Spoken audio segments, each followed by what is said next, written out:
നമസ്കാരം. കർണാടകയിലെ ഷിരൂരിൽ അർജുനായുള്ള തിരച്ചിൽ ഇന്ന് 7ാം ദിവസവും പുരോഗമിക്കുമ്പോൾ കർണാടക സർക്കാരിന്റെ ഭാഗത്തു നിന്നുണ്ടാകുന്ന വീഴ്ചകൾ മറന്നേക്ക് പുറത്തു വരികയാണ്. ലോറി ഉടമയായ മനാഫ് അടക്കമുള്ളവർ പറയുന്നത് സർക്കാരിന്റെ ഭാഗത്തു നിന്ന് വേണ്ട സംവിധാനങ്ങൾ ഇല്ലെന്ന് തന്നെയാണ്. ഇപ്പോൾ കുടുംബവും ആരോപിക്കുന്നത് അത് തന്നെയാണ്. അതായത് കർണാടക സർക്കാരിന്റെ ഭാഗത്തു നിന്നുള്ള സംവിധാനങ്ങളിൽ വിശ്വാസമില്ല എന്നാണ് ഇപ്പോൾ കുടുംബം പറഞ്ഞിരിക്കുന്നത്. ആ സംവിധാനത്തിൽ ഇപ്പോൾ പ്രധാനമന്ത്രി നരേന്ദ്രമോദിയും സുരേഷ് ഗോപിയും നേരിട്ട് ഇടപെട്ട് കാര്യങ്ങൾ വലിയ രീതിയിൽ ഏകോപിപ്പിക്കുകയാണ്. വലിയൊരു ചരിത്ര രക്ഷാ ദൗത്യമാണ് ഇപ്പോൾ കർണാടകയിൽ ഏകോപിപ്പിച്ചുകൊണ്ടിരിക്കുന്നത്. സൈന്യം കൈമേ മറന്ന തിരച്ചിൽ ഊർജിതമാക്കുമ്പോൾ മലയാളികൾക്കും ആശ്വാസവും അഭിമാനവുമായി കേരളത്തിൽ നിന്ന് ഒരു സംഘം 30ഓളം വരുന്ന ഒരു സംഘം കർണാടകയിലേക്ക് രക്ഷാപ്രവർത്തനത്തിനായി തിരിച്ചിരിക്കുന്നു എന്ന വാർത്ത കൂടി പുറത്തു വരികയാണ്. അർജുനെ കണ്ടെത്തും വരെ തിരച്ചിൽ തുടരുമെന്നാണ് MK രാഘവൻ MP അറിയിച്ചിരിക്കുന്നത്. ഇന്ന് ഗംഗാവലി പുഴ കേന്ദ്രീകരിച്ചും തിരച്ചിൽ പുരോഗമിക്കുകയാണ്. നാവികസേനയുടെ സ്കൂബ ഡൈവേഴ്സ് തിരച്ചിൽ നടത്തുകയാണ്. മണ്ണിടിഞ്ഞ് പുഴയിലേക്ക് പതിച്ചതിന് പിന്നാലെ മൺകൂന രൂപപ്പെട്ട പ്രദേശത്താണ് ഇപ്പോൾ തിരച്ചിൽ നടക്കുന്നത്. കരയിലും തിരച്ചിൽ പുരോഗമിക്കുന്നുണ്ട്. കേരളത്തിൽ നിന്നുള്ള തിരച്ചിൽ സംഘം എത്തുമ്പോൾ കുറച്ചുകൂടി കാര്യക്ഷമമായ രീതിയിൽ രക്ഷാപ്രവർത്തനങ്ങൾ ഏകോപിപ്പിക്കാൻ കഴിയുമെന്ന് തന്നെയാണ് വിശ്വസിക്കുന്നത്.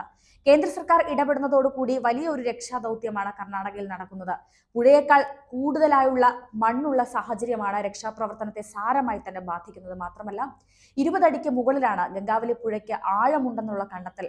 എല്ലാം കൊണ്ടും പ്രതിസന്ധികൾ മറികടന്നുകൊണ്ടാണ് ഇപ്പോൾ രക്ഷാപ്രവർത്തനം നടത്തുന്നത്. മാത്രമല്ല രക്ഷാപ്രവർത്തനത്തിനായി അപകട സ്ഥലത്തെ ഉപഗ്രഹ ചിത്രങ്ങൾ ISRO ലഭ്യമാകുമെന്ന് നേരത്തെ തന്നെ പറഞ്ഞിരുന്നു. ഉപഗ്രഹ ചിത്രങ്ങളിൽ നിന്ന് ലോറി ഉണ്ടായിരുന്ന സ്ഥാനം കണ്ടെത്തി രക്ഷാപ്രവർത്തനം കേന്ദ്രീകരിക്കാമെന്ന പ്രതീക്ഷയാണ് ISROയ്ക്കും ഉണ്ടായിരുന്നത്. പക്ഷേ ഈ ഉപഗ്രഹ ചിത്രങ്ങളിൽ അർജുന്റെ വണ്ടിയുടെ ചിത്രം ഇല്ല എന്നാണ് ഇപ്പോൾ പുറത്തു വരുന്ന വിവരം. ഇപ്പോഴത്തെ അർജുന് വേണ്ടിയുള്ള തിരച്ചിൽ വേഗത്തിലാക്കണമെന്നാവശ്യപ്പെട്ട് സുപ്രീം കോടതിയിലും ഹർജി എത്തിയിട്ടുണ്ട്.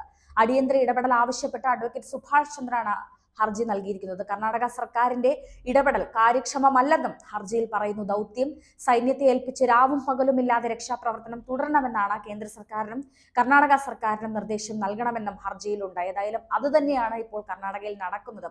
കൈമീ മറന്ന് തന്നെയാണ് സൈന്യം ഇപ്പോൾ ഇതിൽ ഇടപെട്ടിരിക്കുന്നത്.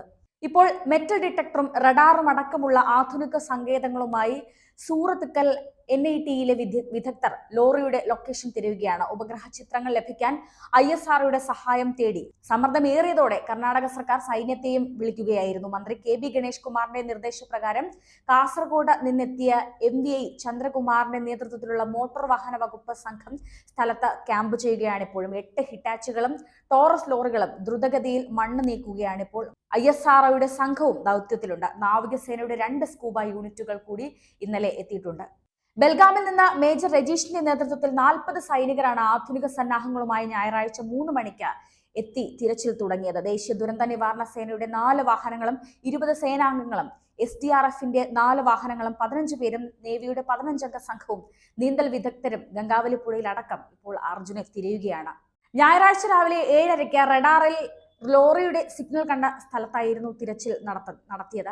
മണിക്കൂറുകൾ നീണ്ട തിരച്ചിൽ നടത്തിയെങ്കിലും ഫലമുണ്ടായില്ല. മലയിടിഞ്ഞ് വീണ് ഗംഗാവലി നദിയിൽ രൂപപ്പെട്ട ദ്വീപുകളും നേവി തിരച്ചിൽ നടത്തുന്നുണ്ട്. പുഴയിൽ ആഴങ്ങളിൽ തിരച്ചിൽ തുടരുകയാണ്. രാവിലെ അങ്കോള MLA സതീഷ് സെയിൽ സ്ഥലത്തെത്തിയിരുന്നു.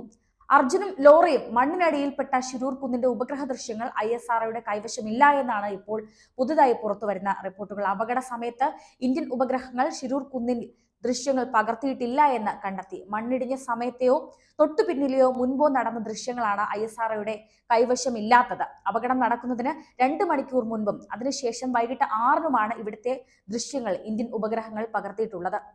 ഒരേ സ്ഥലത്തെ ദൃശ്യങ്ങളല്ല ഉപഗ്രഹങ്ങൾ പകർത്തുന്നത്. കറങ്ങിക്കൊണ്ട് ഒരിടത്ത് നിന്ന് മറ്റൊരിടത്തേക്ക് സഞ്ചരിച്ച മാറിയാണ് ഉപഗ്രഹ ദൃശ്യങ്ങൾ എടുക്കുന്നത്. Karnataka state remote sensing application സെന്ററാണ് കർണാടകയിൽ ISROയ്ക്ക് വേണ്ടി ഇക്കാര്യങ്ങൾ നടത്തുന്ന നോഡൽ ഏജൻസി. അപകട സ്ഥലത്തിന്റെ വിവിധ ദൃശ്യങ്ങൾ ISRO കൈമാറിയിട്ടുണ്ട്. അതേസമയം അപകടം നടക്കുന്ന സമയത്ത് അവിടുത്തെ ദൃശ്യങ്ങൾ ISROയുടെ സാറ്റലൈറ്റ് പകർത്തിയിട്ടില്ല എങ്കിലും മറ്റ് രാജ്യങ്ങൾ ശേഖരിക്കുന്നുണ്ട് ഈ ദൃശ്യങ്ങൾ. ഏതെങ്കിലും രാജ്യത്തിന്റെ സാറ്റലൈറ്റ് അപകട സമയം ഇവിടുത്തെ ദൃശ്യങ്ങൾ പകർത്തിയോ എന്നാണ് ഇനി പരിശോധിക്കേണ്ടിയിരിക്കുന്നത്. ഏതായാലും കേരളത്തിൽ നിന്നുള്ള ഒരു സംഘം കൂടി ഇപ്പോൾ കർണാടകയിലേക്ക് എത്തിയിരിക്കുകയാണ്. ഇനി മറ്റു രാജ്യങ്ങളുടെ സംബന്ധിച്ചുള്ള കാര്യങ്ങൾ, സാറ്റലൈറ്റ് ദൃശ്യങ്ങൾ അടക്കമുള്ള കാര്യങ്ങളാണ് ഇപ്പോൾ തേടിക്കൊണ്ടിരിക്കുന്നത്. അത്തരത്തിൽ വലിയ രീതിയിലുള്ള ഒരു പ്രാർത്ഥനയോടെയുള്ള തിരച്ചിൽ ഇപ്പോഴും കർണാടകയിൽ ഷിരൂരിൽ നടന്നുകൊണ്ടിരിക്കുകയാണ്.